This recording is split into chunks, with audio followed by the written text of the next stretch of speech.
Bien, bonsoir et bienvenue à la Maison de l'Image pour ces rencontres autour du documentaire que propose Vidéo les Beaux Jours. Et il s'agit bien d'avoir un éclairage assez plus intense que d'habitude de nos présentations habituelles sur un réalisateur et son œuvre à l'exemple d'un film. Et ce soir, c'est Law and Order de Frederick Wiseman. Un film de 1969. Alors on sait bien que Frederick Wiseman a une très longue filmographie. Il a commencé en 1967 et toujours aujourd'hui il réalise des films. Celui-ci appartient à ce qu'on peut dire, ce qu'on peut appeler la première période de sa filmographie, celle qui, depuis Titty Cut Feliz en 67 jusqu'à Welfare en 75, correspond à des portraits d'institutions. Voilà. Sa démarche, c'était en quelque sorte faire un portrait de la société des États-Unis par le biais d'une approche quasi systématique de ces institutions. Il s'agit d'expliquer la réalité du fonctionnement de ces institutions en prenant des exemples particuliers qui font l'objet chacun d'un projet documentaire. Pour expliquer les prisons, je vais prendre 7 prisons. J'y reste pendant un certain temps et je rapporte ce témoignage qui est représentatif. Vous voyez, il ne cherche pas à cumuler différents sujets dans différents lieux, différents sites dans le même film. Alors, les institutions, je suis allé chercher la définition parce que ça a l'air simple, mais il faut juste associer qu'une institution. Alors j'ai vu cette définition. Les institutions sont des structures sociales dans lesquelles des agents conçoivent, pratiquent et ordonnent une mission de service public. Bon, pourquoi vouloir faire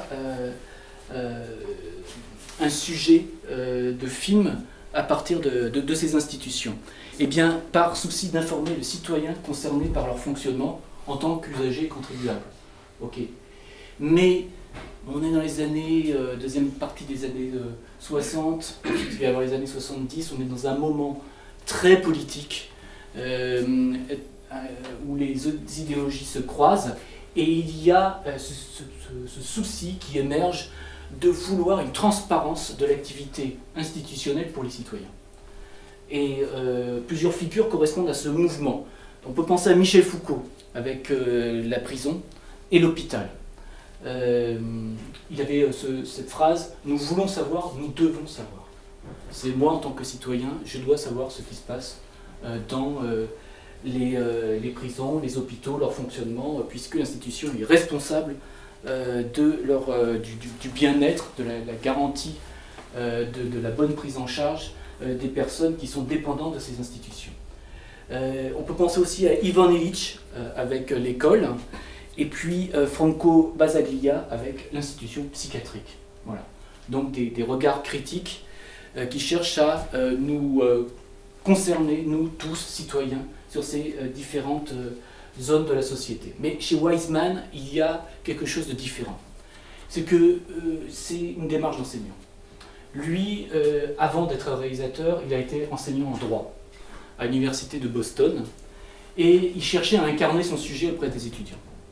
Il cherchait à faire en sorte que les étudiants comprennent, ressentent les différents lieux, les atmosphères de ces différents lieux qui concernent leur ressort, le droit. Et c'est pour ça qu'il a organisé des visites pour les étudiants dans des tribunaux, des prisons, des hôpitaux. Et le film, pour lui, c'est finalement la continuation de cette logique. En quelque sorte, c'est la possibilité d'aller dans les lieux et de s'en imprégner. Voilà. Quel regard Wiseman pose sur ces institutions? Il y a un malentendu à ce sujet. Encore une fois, Wiseman a commencé son œuvre fin des années 60, dans les années 70. On lui prête une visée subversive, militante. Chez lui, c'est plus compliqué que ça. Il n'est pas comme Foucault ou Ivan Illich qui portent un regard critique, voire subversif sur ces institutions comme émanation d'un ordre et instrument de pouvoir. Wiseman il a plutôt cherché à rendre compte de la réalité ordinaire des lieux. Comment travaillent les agents? Quelles sont les relations avec les usagers? De quels moyens disposent ces agents pour travailler? Et il cherche à avoir un regard mesuré et responsable. Parce qu'il dit « je parle d'expérience ». Il y a certains intellectuels qui ont des discours sur le fonctionnement de la police, de la prison, etc. Ok, seulement moi j'en parle étant donné que j'y suis allé. Il se repose sur cette idée d'expérience. Et il dit ceci à propos de Law and Order, donc qui est un film réalisé dans un commissariat de police, alors je me souviens plus du lieu, c'est dans un quartier chaud de Kansas City, dans le Missouri, et il dit ceci. J'ai commencé avec les idées simplistes qu'un blanc de classe moyenne peut avoir, par exemple. L'expérience des contredanses, des idées très précises, et des idées précises contre la brutalité policière. Mais ça m'a pris 15 minutes à être assis sur le siège avant une voiture de police pour comprendre ce que les gens se font les uns aux autres. Pour comprendre que ce que les gens se font les uns aux autres nécessite l'appareil policier. Et la brutalité policière, que je ne condamne ni n'approuve, fait partie d'une brutalité humaine plus vaste. Ce n'est pas une manifestation particulière à la police, ce que les libéraux blancs aiment à penser. La police est une expression de l'humanité. Il découle de nous, et leur brutalité est notre brutalité. Si vous avez des idées préconçues sur les flics, vous inclurez ce qui vous correspond. Moi, je n'ai plus d'idées, et je n'ai plus eu d'idées après 15 minutes. Alors, j'ai inclus l'acte de gentillesse aussi bien que l'acte de brutalité, et c'est exactement ça que reflète le film que nous allons voir. Quelques mots sur le dispositif. Wiseman il tient le micro et il travaille avec un opérateur. Et ils ont quelques mois de tournage, et ensuite le plus gros c'est le montage. Au moment du tournage, il donne des instructions, pendant qu'il tient le micro, la perche, à l'opérateur pour qu'il puisse orienter sa caméra sur tel endroit, sur telle personne, sur telle situation. Voilà. Rappelons-nous que les films de Wiseman passaient à la télé. Ce pas des films pour le cinéma. Et c'était des télés publiques, et avec cette idée que la télé est responsable, contribue à l'information du citoyen. C'était ça la logique première de diffusion chez Wiseman. C'est ce qui l'intéressait avec la télé. Voilà, donc on va découvrir ensemble ce film.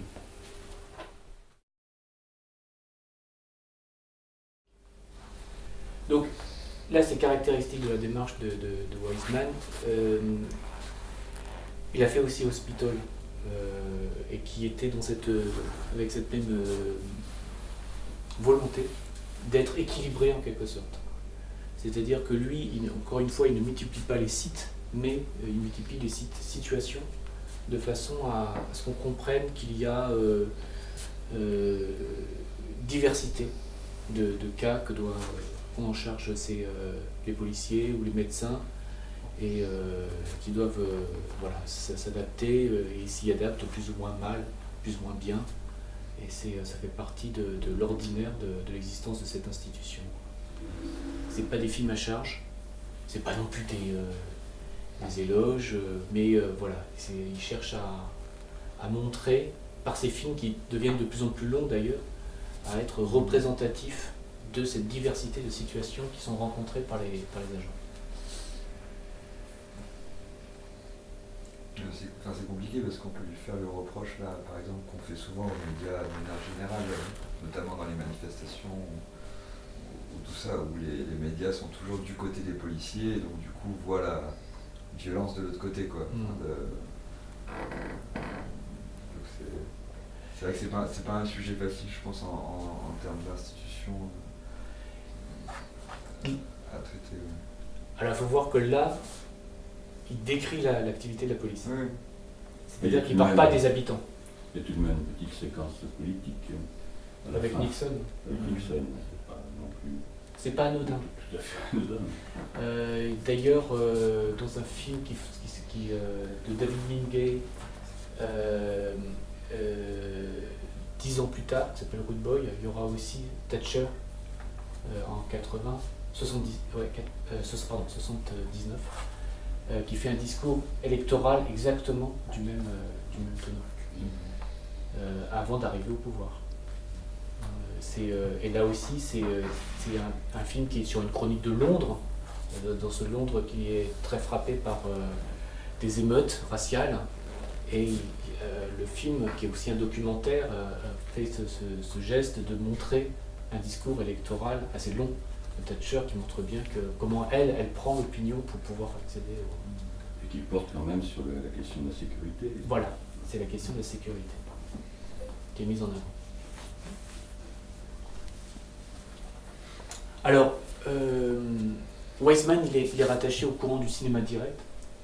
Le cinéma direct, c'est un moment où les réalisateurs mettent à profit des innovations techniques très importantes, comme les caméras qui deviennent plus légères, la possibilité d'enregistrer là où on tourne, non plus de post-synchroniser le son, mais de pouvoir capter ce son là où, sur le lieu du tournage. Et des réalisateurs vont chercher leur démarche, c'est l'immersion.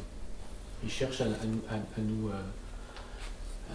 nous immerger dans un contexte donné. Et c'est vrai que Weizmann suit cette logique, mais il s'en méfiait parce que lui, il voulait... ce qu'il n'aimait pas dans le cinéma direct, c'était que le cinéma direct s'intéressait aux hommes politiques, aux grandes stars comme Bob Dylan, etc., aux figures de la société. Et lui, il disait que ce qui l'intéressait, c'était l'ordinaire, le quotidien, et en l'occurrence, l'ordinaire du fonctionnement d'une institution.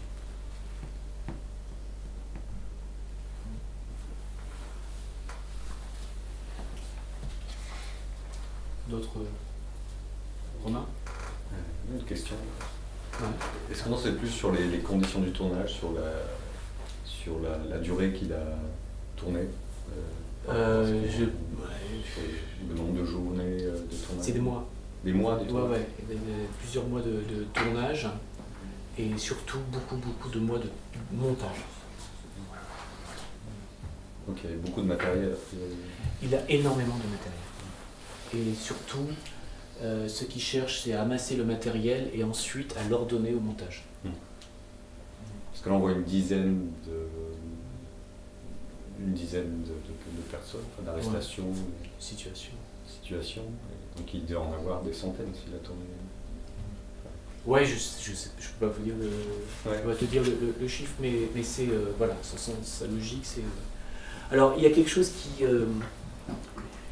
un peu moins caractéristique dans Law and Order, c'est ce qui l'intéresse, c'est le théâtre de l'institution. C'est-à-dire ce face-à-face entre l'usager et l'agent. Et il dit que souvent, soit dans la justice, à l'hôpital ou dans un service social, ce qui l'intéresse, c'est la confrontation de part et d'autre du comptoir ou du bureau. Entre quelqu'un qui a une responsabilité, une mission, qui doit la mettre en œuvre selon les circonstances, en s'adaptant, et de l'autre côté, quelqu'un, lui, qui est soit dans une demande urgente, soit qui est inquiété, comme on l'a vu ici. Et c'est cette confrontation qui l'intéresse. Et souvent de ça surgit des dialogues et des comportements qui sont pour lui de l'ordre du théâtre. Et c'est ce qui l'intéressait beaucoup. Weizmann, c'était pas un fou de cinéma. Il y allait très peu. Il aimait bien la télé. Et c'est curieux parce qu'il a dit qu'une de ses références, de March of Time, qui est une série télévisée qui n'était pas du tout cinéma direct, parce qu'il y avait un commentaire très explicatif en surplomb dans March of Time, et là c'était pas du tout ce principe d'alléger, voire de ne pas mettre du tout de commentaires, et d'éviter les entretiens comme dans le cinéma direct. March of Time, non, c'était des reportages classiques qui passaient à la télévision avec ce qu'on appelait le Voice of God, c'est-à-dire un commentaire en surplomb de quelqu'un qui ne s'énonce pas, qui ne vous dit pas qui il est, et qui explique tout ce qu'il faut voir, tout ce qu'il faut comprendre de ce qu'on voit. Mais néanmoins, ce qui l'intéressait, c'était cette idée d'immersion, d'être dans tous les secteurs de la société. Et c'est vrai que March of Time faisait des exposés qui étaient très intéressants sur tous ces aspects du social. Sinon, Weissman était peu intéressé par le cinéma, il y allait peu, et c'était très peu intéressé par le documentaire. Son principe d'emprunter au cinéma direct, c'était pour lui, ça correspondait à la démarche que je vous expliquais tout à l'heure, c'est-à-dire faire comme emmener les gens dans un contexte donné pour qu'ils s'imprègnent autant de... qu'ils comprennent la situation, mais qu'en même temps, surtout, ils s'imprègnent de l'atmosphère et de ce qui s'y joue du point de vue des relations. Ce qu'on aura observé ici, c'est très souvent, ils cut avant qu'on comprenne, alors qu'on ait droit à l'aboutissement de la situation. Il nous frustre de ça. Lui, c'est plus ce qui est en train de se vivre sur le moment qui l'intéresse. L'ambiance, la confrontation, les situations humaines. L'histoire, le récit de chaque situation, ça l'intéresse moins. Voire, il nous en frustre. Pour pas être trop dans l'anecdote. Et je me dis qu'il a dû lire les sociologues américains, non? Oui. Parce que, je dirais à la fois la manière de filmer cette immersion longue, cette attention aux interactions entre les personnages, entre les parties prenantes, quoi. Je veux dire, on a l'impression de lire du Goffman, quoi, enfin, des interactionnistes américains qui procédaient de la même manière, quoi. Je veux dire, qui allaient sur place, qui restaient longtemps sur place, qui enregistraient des interactions ou qui les notaient sur leur petit cahier. Je ne sais pas quel est son rapport avec je ne sais pas non plus. À mon avis, il a dû les lire. Je sais pas. Ouais, à mon avis, oui, c'est un universitaire à l'origine, Oui. encore une fois, il enseignait le droit. Et ce qui est intéressant avec Erving Goffman, c'est qu'il a écrit un livre qui s'appelle La mise en scène de la vie quotidienne, et qui s'intéressait à cette théâtralité de la vie quotidienne, selon la position de chacun. Je suis dans telle fonction, donc je me comporte comme ça. Et justement, avec cette diversité de fonctions et des situations où l'un rencontre l'autre, l'agent ou l'usager, il va sortir de ça un certain drame humain. Et c'est ça qui l'intéressait. C'est la représentation selon la fonction et la situation, et en même temps, ce qui dévie de ça, c'est-à-dire que quelqu'un est rappelé à sa personnalité, son individualité. Il était très attaché à la scène de l'agent avec la petite fille. Parce que là, soudain, on découvre quelqu'un qui, c'est pas qu'il sort de son rôle, mais qui investit en émotion, en affection, au-delà de son rôle. Mais je pense aussi qu'il avait... il y a quelque chose de très juridique aussi dans sa manière d'exposer les faits. Des fois, je me dis que ça a peut-être inspiré de sa profession à la base, qui était de travailler dans le droit, etc. Quelque chose de très... d'exposer des faits, simplement. Il y a un rappel des droits. Ouais. Ouais, c'est vrai. Ouais. Puis après, je pense de manière plus générale, je sais qu'il y a un autre sociologue américain qui avait publié un livre qui avait fait beaucoup de bruit sur les institutions psychiatriques, justement, et je me suis demandé s'il ne savait pas donner naissance à son premier livre, son premier film. Oui, alors Titicut Follies. Ouais. Titicut Follies, pour lui, c'est, je sais pas s'il l'a lu, mais c'est un film dont il regrette certains excès. Ah oui? Ouais. C'est que Titicut Follies, c'est le plus, plus militant. C'est le film qui lui prend parti quand même contre certains excès de médecins, et qui met en scène, et il regrette parce qu'il a utilisé certains procédés de montage qui forcent le regard du spectateur. Ouais. Et ça, il s'est dit, il ne faut pas que je le reproduise. Qui induisent une interprétation. Et ce qu'il cherche à faire, c'est que le spectateur travaille pendant le documentaire. C'est pour ça qu'on est un peu fatigué à la fin d'une projection de d'un film de Wiseman, c'est qu'il veut que le spectateur soit en travail d'interprétation constant. Et du coup, pas forcer le sens, selon sa sensibilité, sa vision des choses. Je peux demander quelque chose en anglais? Oui. Oui, parce que peut-être. Do you know how it worked legally? Were there contracts with the people that are in the image? Because Il demandait une autorisation. Ah oui? Oui. because it also feels very violent sometimes. The camera almost feels like a weapon. I mean, it's a cliche, but really in this film it does. But especially when the lady is being arrested and gagged, and then the camera really feels like a témoin, and you're really part of that. And I wonder, especially because it was being televised, as you said, it was on national television, not even in a cinema, which is more or less semi-private, but on national television. But so this was arranged for contracts. Donc, je ne sais pas comment il s'y prenait, mais il cherchait à se protéger justement, à faire en sorte qu'il y ait une autorisation de chaque protagoniste. Maintenant, moi je trouve que c'est toujours discutable, parce qu'il y a des personnes qui sont dans un état où je me dis quelles sont vraiment leurs soit de grande angoisse, soit parce qu'ils sont sous influence, en quoi ils sont vraiment capables de donner, de savoir ce qui va être mis en image d'eux-mêmes. Bon. Ça c'est un débat, hein. C'est la même chose avec De Pardon. De Pardon pour Urgence disait que tout le monde avait donné son autorisation. Quand on voit l'image qui est donnée de certaines personnes, on se demande vraiment si on mesure ce qu'on fait quand on donne cette autorisation dans ces situations-là de grande détresse, quoi. Oui, parce que ça existe encore à la télévision, des reportages où on suit la police, etc. Sauf que tout est flouté, quoi. Oui. Alors, chez les documentaristes, eux, documentaristes, renommés, qui sont dans l'art documentaire, refusent absolument le floutage. Pour eux, ça, c'est pas possible.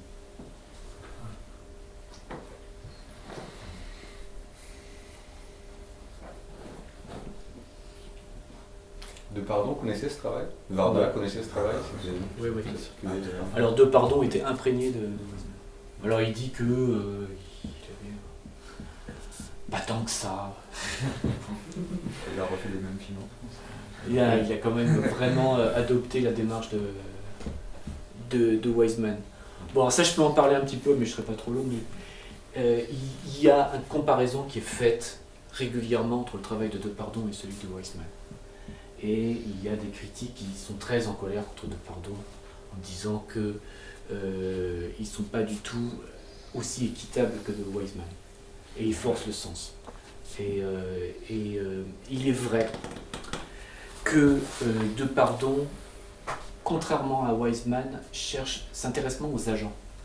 Ce qui l'intéresse plus, c'est les usagers, les patients, les personnes qui sont en quelque sorte sollicités ou qui sont dans l'institution, venus à l'institution. Et il s'intéresse moins aux responsables de l'institution. Et il est vrai qu'un film comme Urgence est à comparer avec Hospital. Hospital c'était en 68 et Urgence c'est 82 il me semble.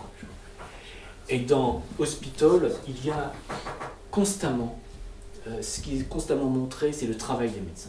Comment ils accueillent les patients, le dialogue qu'ils essaient d'avoir avec eux, alors que des fois c'est dans des conditions très, très difficiles, l'accompagnement. Et alors qu'eux-mêmes travaillent dans des conditions très précaires, étroitesse des espaces, manque d'équipement. On est dans un hôpital, le Metropolitan Hospital de New York. Dans Urgence, qui est le service des urgences psychiatriques à l'Hôtel Dieu, en 80, au début des années 80, ce qui intéresse De Pardon, c'est quand il y a le patient, la personne qui vient là, qui fait irruption dans les urgences, quand elle est seule, sans les médecins. Parce qu'il peut en faire un portrait en quelque sorte, voir ce qu'il induit, ce qu'il suggère, c'est ça va mieux quand ils ne sont pas là, les médecins.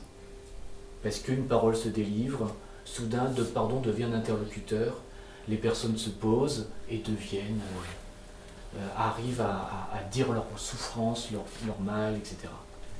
Et là on voit qu'il y a un angle de vue qui est vraiment différent. Encore une fois, Weissman n'est pas un subversif. Et d'ailleurs, un film assez étonnant à ce titre, justement représentatif de ça, c'est Basic Training.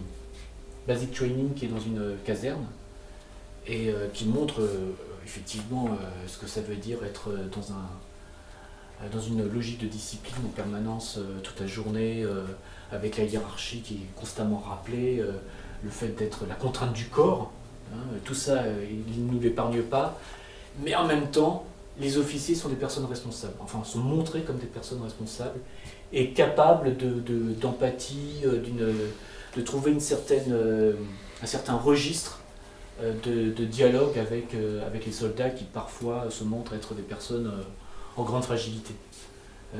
Donc c'est voilà, Weissman se veut équitable quand il décrit le fonctionnement d'institutions.